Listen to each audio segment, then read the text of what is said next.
Olá pessoal, estamos de volta, mais uma aula, né? Vamos iniciar hoje a aula na página 37 do nosso livro, tá? Tem como título Sinais de Pontuação, tá? É o tema da nossa aula de hoje. Eu peço a vocês que abram seus livros na página 37 para acompanhar a explicação. Primeiro aqui nós temos dizendo que a pontuação ela contribui para a construção de sentidos no texto. Logo abaixo diz que sinais de pontuação são os sinais gráficos usados na escrita para indicar a entonação das frases, tá? Se são perguntas, se são declarações, se são exclamações, tá? E também as pausas, né, entre as ideias, o que nos ajuda a construir e a compreender o sentido do texto.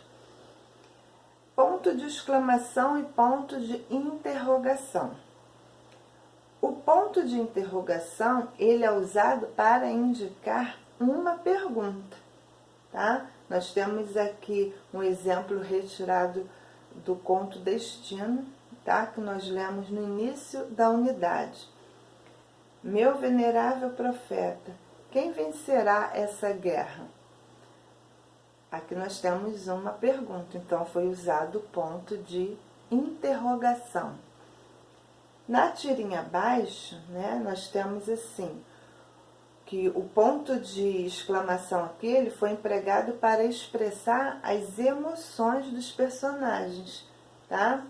Observe que nos dois primeiros balões, o ponto de exclamação dá ênfase às ameaças feitas pelas personagens e no terceiro quadrinho está relacionado à alegria do rato por ter derrotado o gato com o cafuné, né? Então aqui nós temos os pontos, né, de exclamação, né, nos indicando, né, as ameaças e a alegria, quer dizer, são sentimentos, está expressando algum sentimento. Na página 38, virem, por favor, para a página 38, temos uma outra tirinha que nos indica a simples troca do ponto de exclamação por um ponto de interrogação, né, modificando completamente o sentido da frase, né? Quando ela diz comadre, comadre, comadre. Nos dois primeiros quadrinhos, né, a exclamação indica que a personagem chama alguém, né, que é a comadre. Mas no terceiro quadrinho, a interrogação indica que ela deseja confirmar se tem alguém ou não em casa, né? Se a comadre está ou não em casa, né? Para permitir que ela assalte a geladeira, né? Como está indicando no último quadrinho. Em geral, né, o ponto final finaliza uma frase declarativa. O ponto de exclamação é usado para proporcionar à frase uma série de emoções, né, que dependem do contexto, né? Pode expressar raiva, alegria, espanto, surpresa, tristeza, né? Já o ponto de interrogação não, ele é usado para indicar uma pergunta direta, ok? O próximo sinal de pontuação que nós temos aí é os dois pontos. Para que será, né, que é usado os dois pontos? Os dois pontos são usados antes de uma enumeração para introduzir uma fala ou para esclarecer ou desenvolver uma ideia anterior, né? Quando nós dizemos assim, meus esportes preferidos são, dois pontos, natação, futebol e vôlei, Nesse trecho, os 2 pontos foram utilizados antes de uma enumeração. Ele enumerou os esportes preferidos dele. Então, os 2 pontos foram usados antes.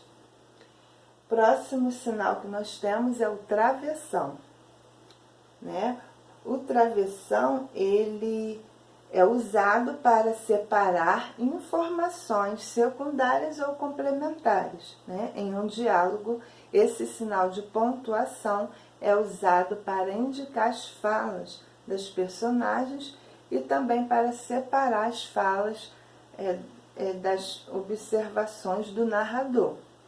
Nós temos aqui na página ainda 38 um trechinho, né, que diz assim, lá em travessão, página 38. Em um diálogo, o travessão é usado para indicar as falas. Observe aí, nós temos um travessão, logo em seguida, não pode ser, eu amo o meu cavalo. Nada posso fazer contra o destino. Quer dizer, está iniciando a fala de um personagem. Tá ok? Voltando para a página 39, nós temos aí o sinal de pontuação que nós chamamos de aspas, né? Vamos ver para que é usado as aspas. Como você pôde observar, os diálogos entre os personagens de um texto geralmente são sinalizados por travessões. Mas também existem textos literários em que os diálogos vêm entre aspas, né? Como é o caso do fragmento a seguir. Nós temos aqui um fragmento, né?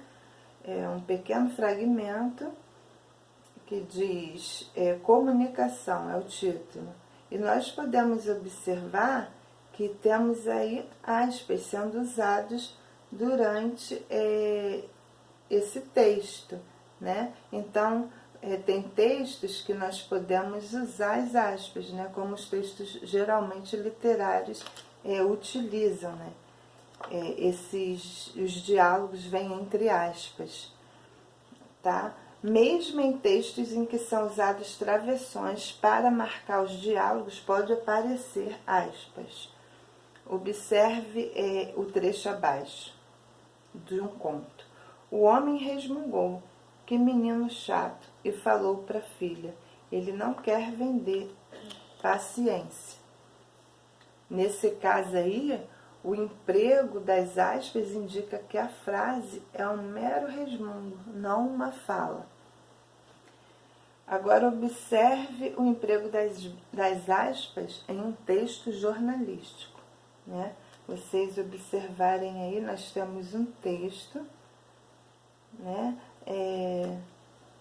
Lá na parte de baixo, né?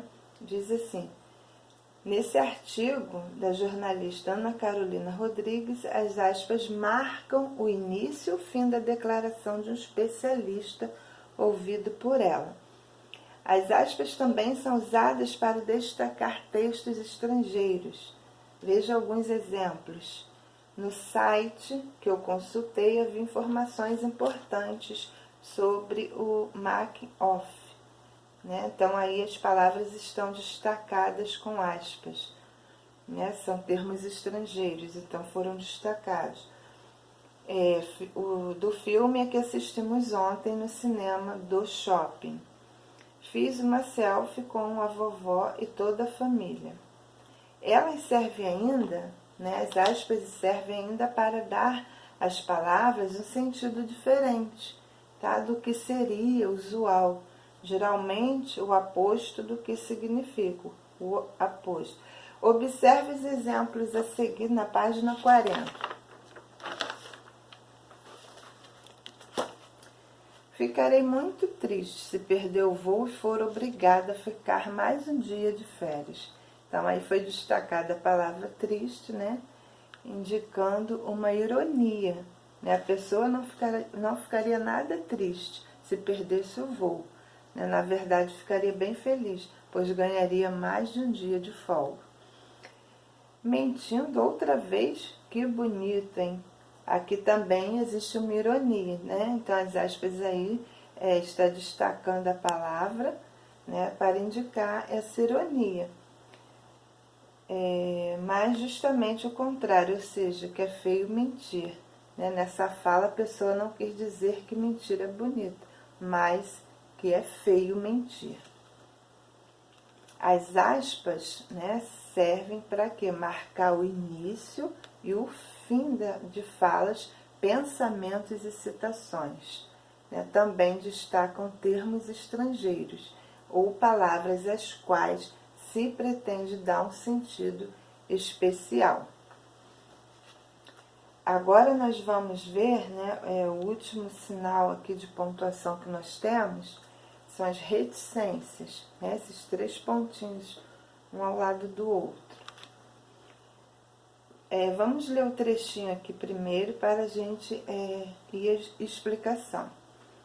Vão pelo encostamento da rodovia até o mestre tornar uma estrada de terra. O menino pergunta para onde vai a estrada. O mestre diz que não sabe. Não sabe? Então por quê? Porque é uma estrada simpática. Olha só. Vemos nesse trecho que o menino ele não completa a pergunta, embora o professor responda. Para indicar uma ideia não expressa, o autor fez o uso das reticências, né? No trecho do texto comunicação, as reticências também aparecem para indicar a hesitação do personagem, né? Como é o mesmo nome? Pomba. Que cabeça minha! A palavra me escapou por completo. Outro uso comum das reticências ocorre nos casos de enumeração. Por exemplo, a sala estava atulhada de móveis, brinquedos, livros, né? Revistas, roupas e enfeites. Aí foi usada aí as reticências, porque poderia haver outras coisas que estaria sendo atulhada ali naquela sala. Então, colocamos as reticências. Nesse caso aí, as reticências estão sinalizando que a sala está repleta, né, de outros objetos que não estão sendo mencionados aí na enumeração dessa frase. Aqui nós temos a definição, né, de reticências. As reticências podem indicar a existência de outros itens, né, não citados numa enumeração, uma pausa para criar suspense, uma hesitação e outros estados emocionais, como prazer, saudade, aversão, medo, etc. Né? Então, aqui nós vimos alguns sinais, né, de pontuação, que foi o ponto de exclamação, o ponto de interrogação, 2 pontos, travessão, aspas e reticências, tá? Então, assim, nós vamos fazer atividade do livro na página 41 e 42. Na página 41, vocês vão colocar todos os sinais, né, que está faltando aqui, que foram mencionados na explicação. Vocês vão seguir de acordo com a numeração, tá? Vocês vão fazer no caderno. Aliás, esse da página 41 vocês podem fazer no próprio livro, tá ok? Caso o aluno ache que vai ficar embolado, não vai dar para entender, vocês podem colocar no livro a numeração, no caderno a numeração e ao lado o sinal de pontuação adequado, tá ok? Então, tá assim, número 1, escreva no caderno quais sinais de pontuação devem substituir os números, tá? Entre parênteses, que está no texto. Façam com atenção para que vocês não coloquem a pontuação errada. Prestem atenção, qualquer dúvida, vá na explicação do livro, tá? E nós estaremos em outra aula, né, em uma outra aula, fazendo a correção dessa atividade. Na página 42, vocês vão fazer o número 2 e 3, tá? Vão ler a tirinha, vão responder as perguntas. Essa é a atividade de hoje de vocês. Livro, página 41 e 42, tá? Eu vou deixar esse lembrete na aba de atividades, tá lá no portal.